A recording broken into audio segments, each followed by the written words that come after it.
yo no sé cuántos de vosotros leísteis el WhatsApp de la iglesia de ayer. ¿Sí? ¿Os extrañó el mensaje que había? ¿Sí? El mensaje era, ¿existen los zombies? ¿Qué creéis? ¿Existen los zombies o no existen? No. Vamos a averiguarlo en esta mañana. Y para ello vamos a verlo en la Biblia. Y la Biblia nos dirá si existen o no existen. A lo mejor algunos os sorprendéis en esta mañana. Pudiera ser. O a lo mejor no. A lo mejor lo tenéis todo muy claro. Pero sea lo que sea, vamos antes a orar para que el Señor dirija la meditación de su palabra. Señor, te presentamos tu palabra, Señor, en este día y queremos, Señor, que tú nos hables, Señor. Que no se diga nada humano, Señor. Que no se diga nada que sean buenos sentimientos. Señor, que sea tu Espíritu de verdad que hable a cada uno de nosotros, Señor.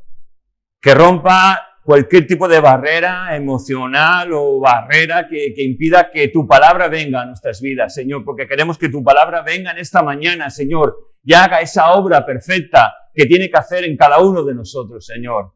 Ayúdanos, Señor, háblanos, Señor, y bendice nuestras vidas.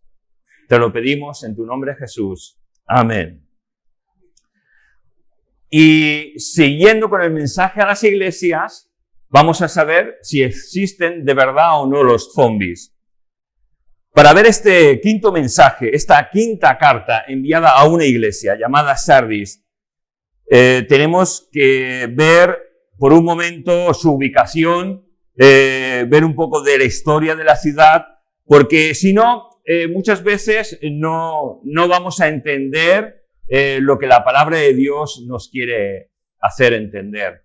Porque claro, cada mensaje, cada carta que va dirigida a cada iglesia en la zona en la que vive tiene una peculiaridad específica, especial. Y tenemos que descubrir todo eso para poder entender lo que la palabra de Dios nos quiere enseñar. Vamos a poner unas diapositivas. Vamos a empezar con la primera, que es el mapa que sale de donde están situadas las 7 iglesias a las cuales nuestro Señor Jesucristo dirigió 7 cartas, 7 emails, 7 WhatsApps, como quieras llamarlo hoy en la actualidad. ¿Podemos hacer un poquito más grande? ¿Sí? Esto, gracias, es lo que se denominaba la provincia de Asia Menor. ¿Y por qué me lo habéis apagado? Se ha quitado solo, vale, empezamos bien.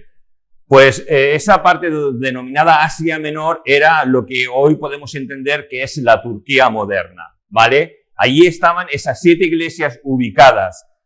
Y la iglesia de Sardis estaba a 48 kilómetros de Tiatira, la iglesia que vimos las anteriores semanas, y a 80 kilómetros de la iglesia de Esmirna. La verdad es que Sardis estaba en un sitio muy concreto, muy específico, en la cual se juntaban muchas bifurcaciones comerciales por las cuales tenían que pasar por allí.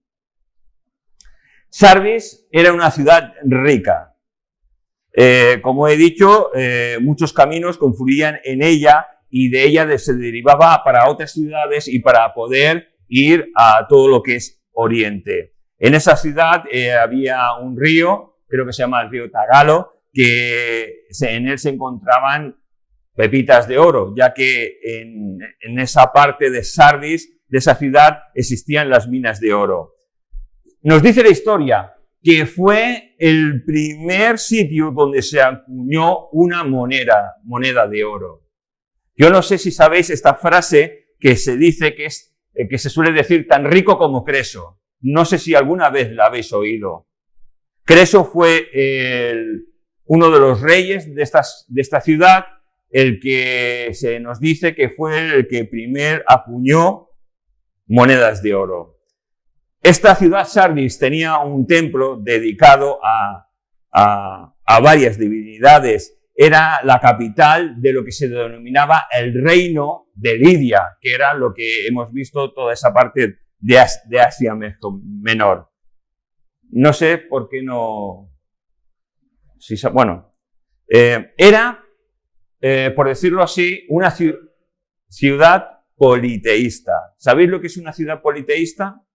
O sea, politeísta significa en la que había muchas divinidades, muchos dioses a los cuales adorar y seguir. Se dice que había más de 50 dioses y más de 50 diosas a quienes las personas que estaban en esta ciudad de Sardis podían adorar. Estaba el templo principal a Artemisa, la cual todos nosotros sabemos que los efesios la llamaban la Diana de los efesios. Y es el segundo templo más grande de todo lo que era Asia Menor. ¿Veis? Sardis se encuentra ahí en medio, justo en el cónclave de lo que son muchos caminos que todavía tienen que ir a lo que es la Odisea, Filadelfia y toda la entrada de Asia Menor. La verdad es que Sardis era una ciudad en dos. Y explico esto. Una parte amurallada, inexpugnable, estaba en lo alto de un cerro, entre salientes, paredes verticales, en lo que ya se llamaba el Monte Timolo. Sus paredes verticales hacían casi inexpugnable, casi imposible poder entrar en esa ciudad y conquistarla. Y después estaba lo que era la ciudad comercial, la que estaba a los pies de la colina. Aunque, bueno, sí, vamos a ver un momento las fotos. Eso es el Monte Timolo, donde Tomolo, bueno, como sea, Timolo, donde estaba. Eso son unas ruinas, parte de las ruinas de la ciudad de Sardis. Puedes pasar, si quieres. Sigue siendo una de las entradas, parte de las ruinas, impresionante monumento. Y esto es lo que queda de una sinagoga en Sardis. Visto estas fotos y visto la grandiosidad de esa ciudad que, como hemos dicho, que era casi inconquistable, inexpugnable, se conquistó 2 veces. A pesar de lo que parece, se conquistó 2 veces. ¿Y sabéis cómo se conquistó? Por esas paredes verticales que eran inexpugnables, gracias a que la guardia se había dormido. Increíble. Era una ciudad arrogante, era una ciudad creída que jamás, todos ellos pensaban que jamás iba a ser conquistada. Un error que se repitió en la historia, ya que 2 veces esta ciudad fue conquistada, y las 2 veces fue porque la guardia estaba dormida. Caray, yo creo que todo esto nos habla a cada uno de nosotros, ¿verdad? Porque nosotros tenemos que estar siempre en guardia. No podemos dormir, porque el enemigo nos rodea. Este mundo está a nuestro alrededor. Nuestra carne que vive, que mora en nosotros, le gusta todo lo que es malo. No sé lo que le gusta a tu carne, pero yo sé lo que le gusta a mi carne. Y lo que le gusta no es nada bueno. A lo mejor tú puedes pensar, no, pero a mí... No, a la carne no le gustan las cosas buenas, le gusta todo aquello que casi va contra Dios. Por eso tenemos que tener tanto cuidado, tenemos que estar velantes. Pero ¿cómo se formó en esta ciudad tal vez tan, no sé, tan cosmopolita, podríamos decirlo también? La iglesia, esta iglesia que había en Sardis. Y se formó por la evangelización de nuestros hermanos de la iglesia en Éfeso. En Éfeso hubo una especie de avivamiento de la cual surgió que se predicó el evangelio a todos los judíos y sobre todo a todos los griegos, es decir, a todos los gentiles. Y por la predicación del evangelio, por el escuchar la palabra, muchos creyeron y se formó una gran iglesia en Sardis. Fijaos, si vamos al libro de Hechos, capítulo 19, versículo 10, dice, así que continuó por espacio de 2 años. Esto nos está hablando de Pablo, que estaba predicando el evangelio, de manera que todos los que habitaban en Asia, o sea, el mapa que vimos, todos los que estaban en Asia, no tan solo la iglesia de Sardis, de Éfeso, de Esmirna, de Tiatira, de Filadelfia, de Pérgamo, todas esos sitios claves, ciudades grandes, ciudades magníficas, esplendorosas, llenas de multitudes de gente, escucharon todos, nos dice la palabra de Dios, y por medio de la predicación del Evangelio, de ese pequeño o gran avivamiento que hubo en Éfeso, muchos pudieron llegar al conocimiento de la palabra de Dios. Vamos a terminar de leer este versículo. Vuelvo a empezar. Dice, así que continuó por espacio de 2 años, de manera que todos los que habitaban en Asia, judíos y griegos, oyeron la palabra del Señor Jesús. Y hacía Dios milagros extraordinarios por la mano de Pablo. Es decir, en ese momento en Éfeso se desarrolló un gran avivamiento en el cual Pablo era uno de los motivadores porque predicaba el Evangelio y a la predicación del Evangelio se le acompañaban los milagros, los prodigios y las maravillas. Algo que creo que nos falta en la iglesia del siglo XXI. Que Dios se siga moviendo. Claro, podemos decir, es otro tiempo. Hermanos, es otro tiempo. Entonces Dios ha cambiado. Jesús ha cambiado, pero puedo preguntar, pero la palabra de Dios me dice que Jesús no ha cambiado, que es el mismo ayer, hoy y por los siglos de los siglos. Y su mano de misericordia, de poder, no se ha detenido. A lo mejor somos nosotros, tal vez tendríamos que preguntarnos, lo dejo allí. Por un momento, en esta mañana, me gustaría que todos vosotros hicierais un ejercicio mental en devolver hacia atrás 2000 años. ¿Podéis hacerlo? ¿Volver atrás 2000 años? Me gustaría que volviéramos mentalmente, aunque te cueste pensar en ello, que por un momento volvieras a los tiempos en donde Juan estaba escribiendo el Apocalipsis. Tal vez tú te encuentras en alguna ciudad que te gustaría estar, como Roma o Sicilia o alguna de las ciudades griegas conquistadas por los romanos. No sé dónde te gustaría estar, pero piensa, estás en ese momento en que Juan está escribiendo el Apocalipsis. Y dentro del Apocalipsis hay 7 cartas que van a ser llevadas a 7 iglesias, para que en esas iglesias se pueda leer lo que Dios, Jesús, ha revelado a nuestro hermano Juan. No sé si te puedes meter por un momento 2000 años atrás, pero si nos metemos, podemos escuchar, a Juan se le ha revelado.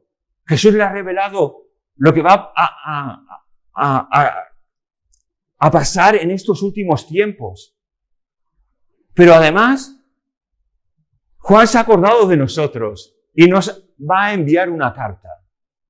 Una carta, y yo, si tú eres miembro de la iglesia de Sardis y oyes esto, Juan nos va a enviar una carta. No sé, yo creo que tú estarías orgulloso, muy orgulloso. Juan nos va a enviar una carta. Se ha acordado de nosotros. Ha fallecido, pero se ha acordado de nosotros antes de que muriera. Qué orgullosos estaríamos si fuéramos miembros de esa iglesia de Sardis, ¿verdad? Pero no son palabras de Juan lo que la iglesia de Sardis iba a escuchar, al igual que las otras 7 iglesias. Son palabras reveladas por nuestro Señor Jesús. Palabras de las cuales Jesús iba a decir de cómo estaba la iglesia en Sardis. Caray. Nos imaginamos, nosotros somos Sardis, entra un hermano, discípulo de Juan, y nos dice, hermanos, me alegro mucho de estar aquí en esta mañana en Sardis. El Señor Jesús, por medio de Juan, nos ha dejado un mensaje para vosotros, una carta que os tengo que leer. Y empezaría a leer esa carta. ¿Vale? ¿Os sentís como hombres y mujeres de Sardis, pertenecientes a la iglesia de Sardis? Porque vamos a leer lo que públicamente se leería en esa iglesia. Dice, escribe al ángel de la iglesia en Sardis, el que tiene los 7 espíritus de Dios y las 7 estrellas, dice esto: Yo conozco tus obras, que tienes nombre de que vives y estás muerto. Sé vigilante y afirma las otras cosas que están para morir, porque no he hallado tus obras perfectas delante de Dios. Acuérdate, pues, de lo que has recibido y oído, y guárdalo y arrepiéntete, pues si no velas, vendré sobre ti como ladrón y no sabrás a qué hora vendré sobre ti. Pero tienes unas pocas personas en Sardis que no han manchado sus vestiduras, y andarán conmigo en vestiduras blancas, porque son dignas. El que venciere será vestido de vestiduras blancas, y no borraré su nombre del libro de la vida, y confesaré su nombre delante de mi Padre y delante de sus ángeles. El que tiene oído oiga lo que el Espíritu dice a las iglesias. Y si yo y tú fuéramos de esa iglesia,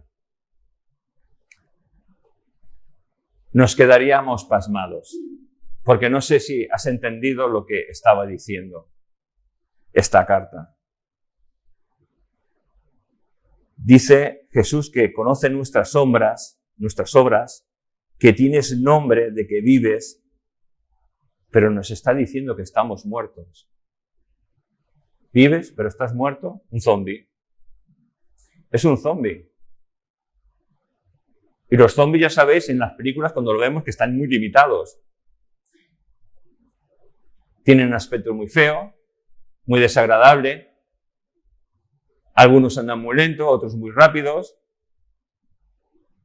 Y les gusta comer. Pero ¿sabes una cosa?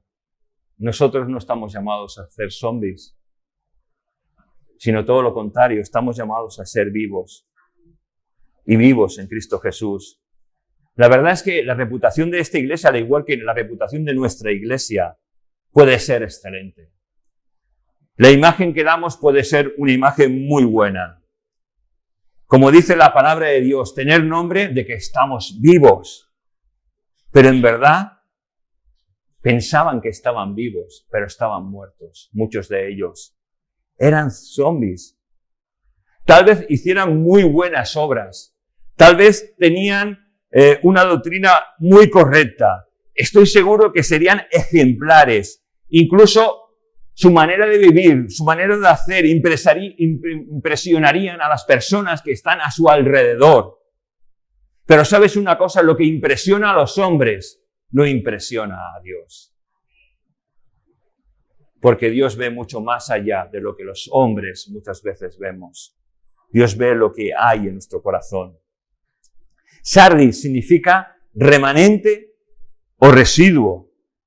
Y un residuo es lo que queda de algo. Lo cual está diciendo de que aún en esa iglesia queda algo de vida.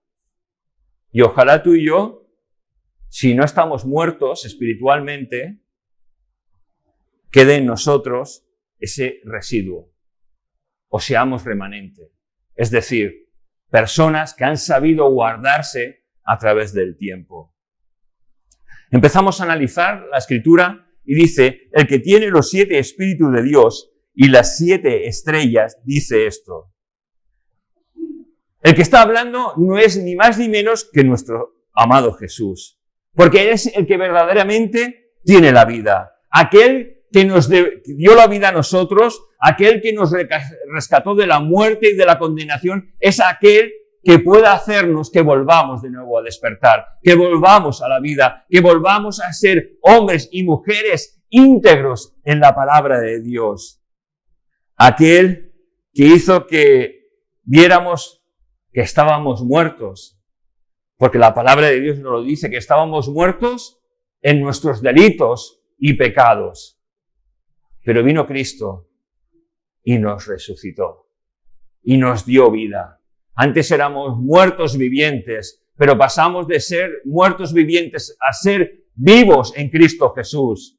Porque en Cristo Jesús está la verdadera vida. No está en una religión, no está en una manera de comportarse o en una manera de ser. La vida verdadera está en Cristo Jesús.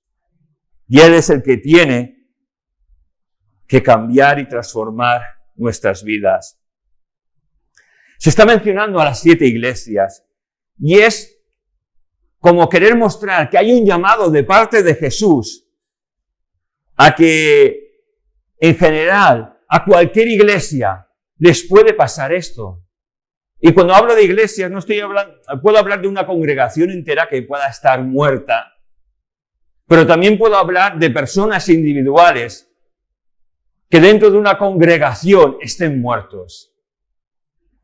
Y la palabra de Dios nos dice, despiértate tú que duermes y te alumbrará Cristo.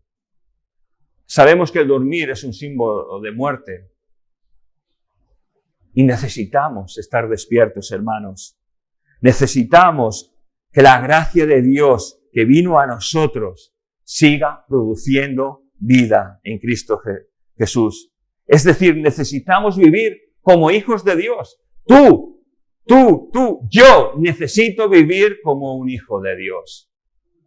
Porque muchas veces en las iglesias pueden haber convencidos, y estoy seguro que en Sardi habría muchos convencidos, habría muchos creyentes, hijos de Dios vivos, y había muchos muertos.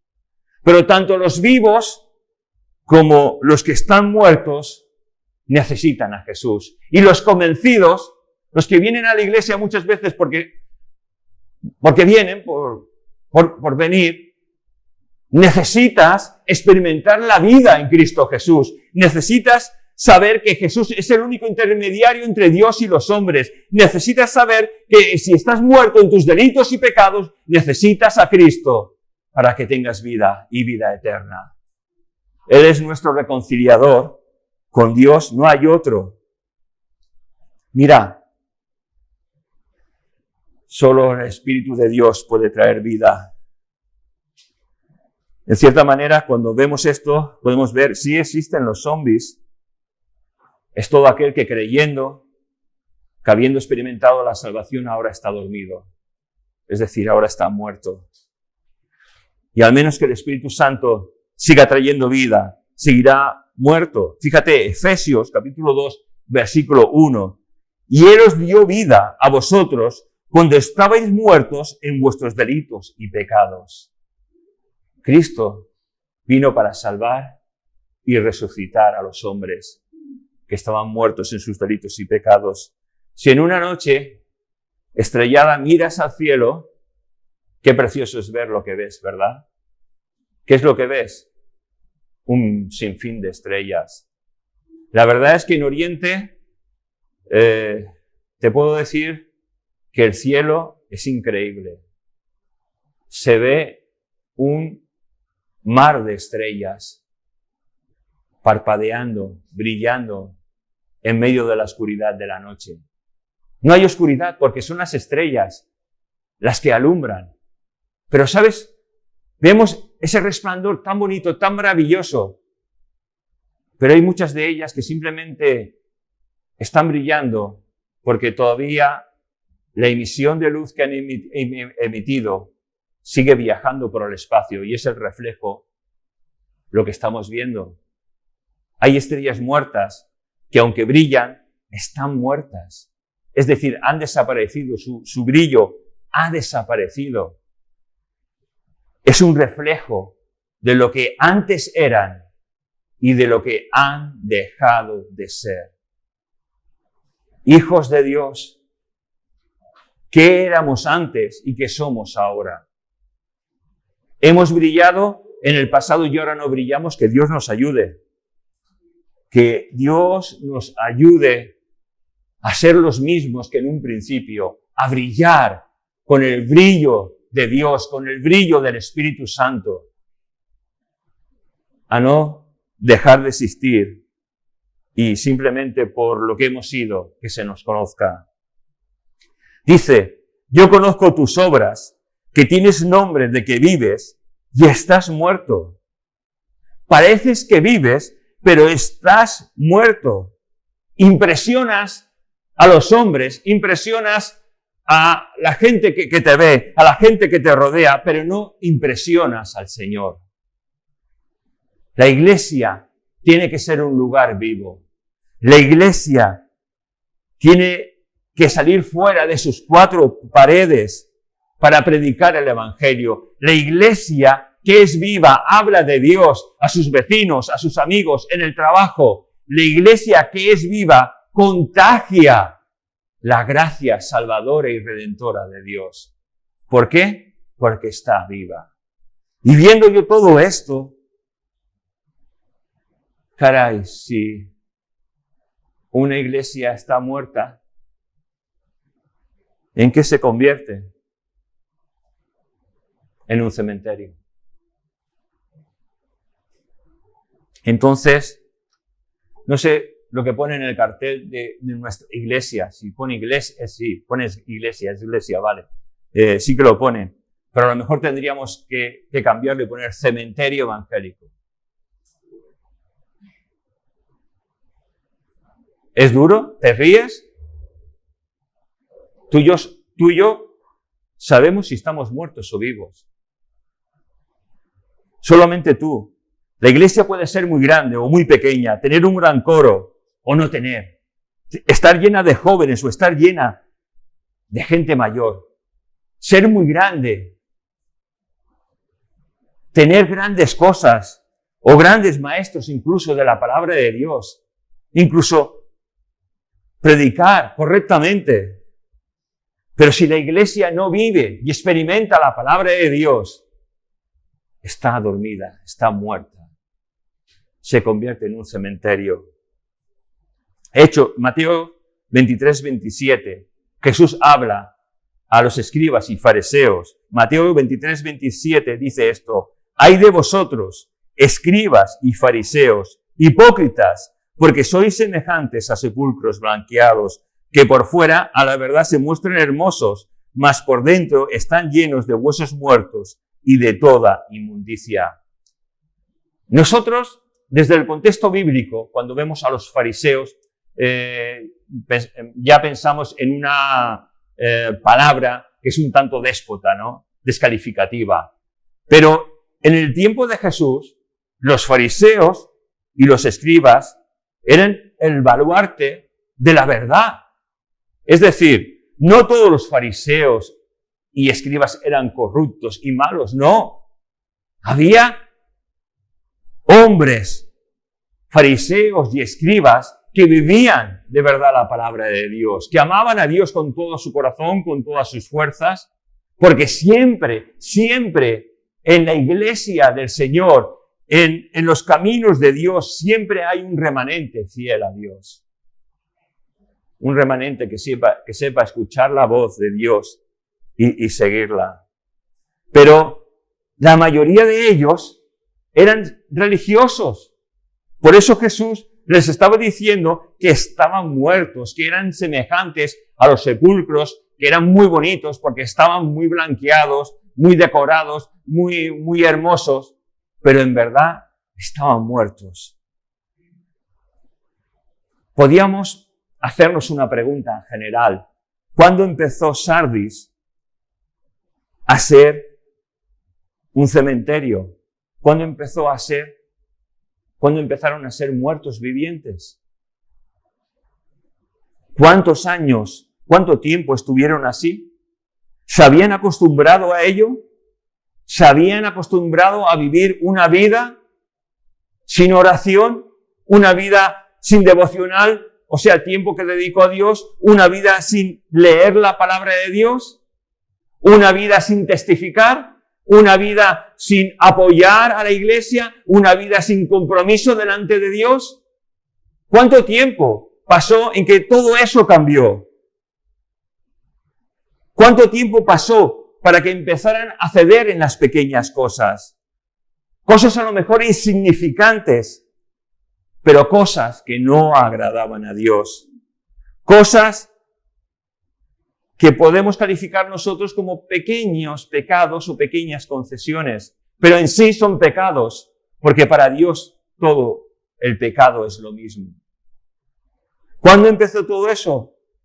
Porque cuando dejamos que las pequeñas cosas entren en nuestra vida, cuando damos concesiones a según qué cosas, después estas pequeñas cosas se convierten en gigantes terribles, difíciles de echar, difíciles de combatir contra ello, difíciles de pelear, porque pueden más que en nosotros. ¿Y sabéis por qué pueden más que nosotros? Porque peleamos en nuestras fuerzas, porque peleamos en la carne y porque no peleamos bajo la unción y el poder de Dios.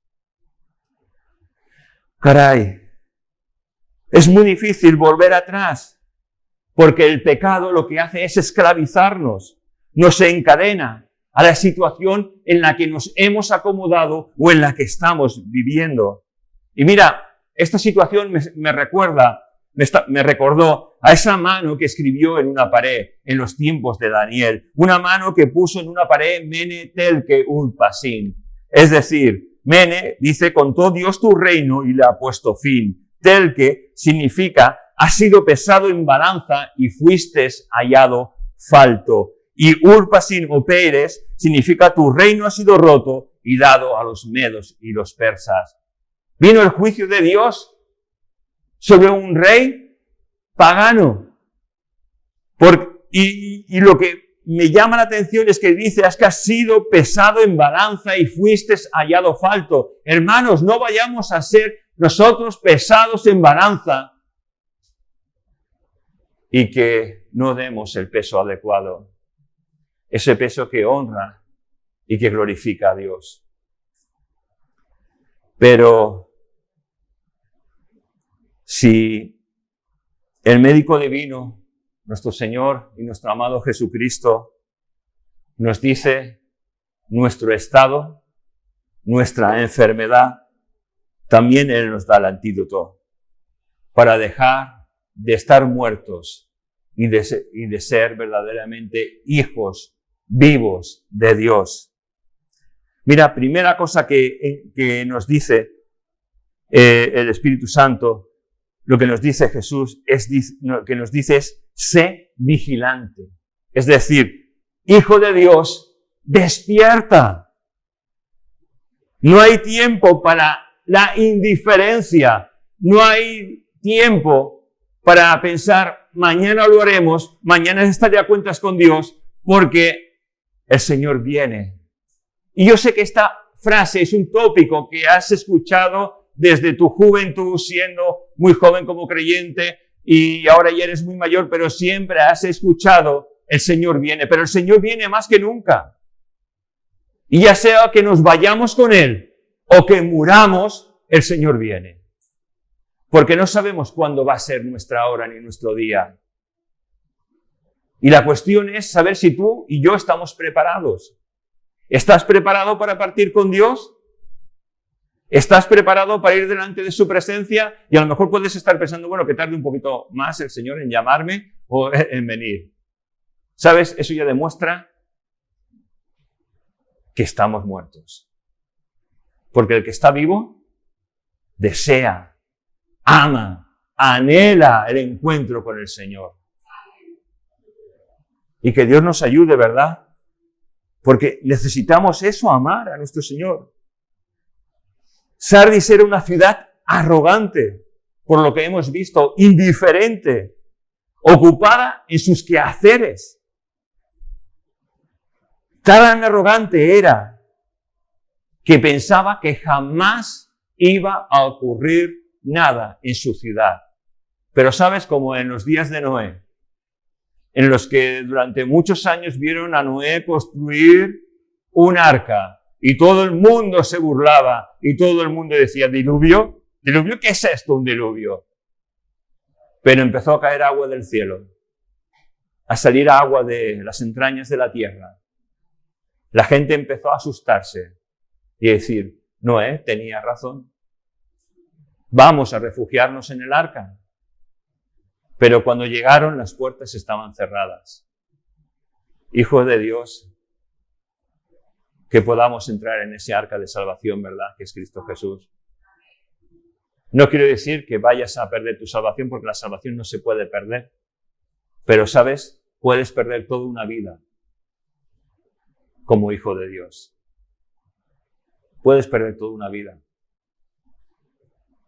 Tenemos un ejemplo muy claro en la Biblia, Sansón, teniendo que ser un juez y libertador de Israel. Era tan sensual que perdió parte de su vida, casi toda su vida, en hacer lo que quería, en la sensualidad y en la indiferencia, tanto a sus padres como a Dios. Creo que podemos parar en esta mañana y pensar que como Sardi podemos ser muchos de nosotros. Pensamos que nunca va a pasar nada, que el Señor no se molesta por nuestra actitud. ¿Sabes? Escuché esta frase que me encantó. Dice, el diablo se conforma con la mitad de nuestro corazón, pero Dios no. Dios lo quiere todo. ¿Sabes? Y es verdad. El diablo se conforma con la mitad de nuestro corazón. Hasta con un cachito se conforma. Porque si tiene algo, somos hijos de Dios dormidos. Estamos muertos. Necesitamos despertar. ¿Qué os parece si hacemos una oración? Dejamos el resto para más adelante, para otro domingo. Y si tenemos que pedir perdón a Dios, pidámoselo. Si tenemos que estar a cuentas con el Señor, lo hagamos. Y que Dios hable nuestra vida. Señor, venimos hoy ante ti y pensamos que muchos de nosotros estamos muertos. Señor, no sé el tiempo que llevamos muertos. No sé si años, o meses, o días,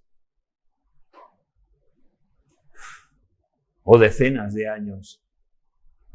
Pero te pedimos que nos ayudes a vivir, que nos devuelvas esa vida con la que te conocimos, que nos ayudes a experimentar tu amor, Señor. Amarte por encima de todas las cosas, Señor. Que nos ayudes a tener ese primer amor con el cual te amamos en un principio, Señor. A tener hambre, a tener sed, a tener pasión por ti, Señor. Señor, rompe nuestras cadenas si las hay. Te lo suplicamos, rompe nuestras ataduras, límpianos, Señor.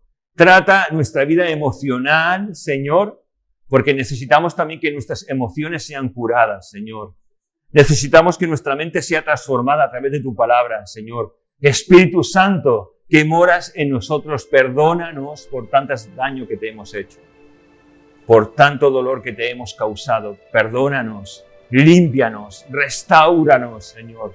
Ayúdanos que este mensaje no caiga vacío en nuestras vidas.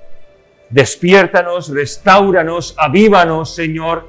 Salva al que no te conoce, Señor. Tócale con el poder de tu Espíritu Santo. Y a los que estamos muertos, Señor, despiértanos con el poder de tu Espíritu Santo, Señor. Gracias te damos. En tu nombre, Jesús. Amén.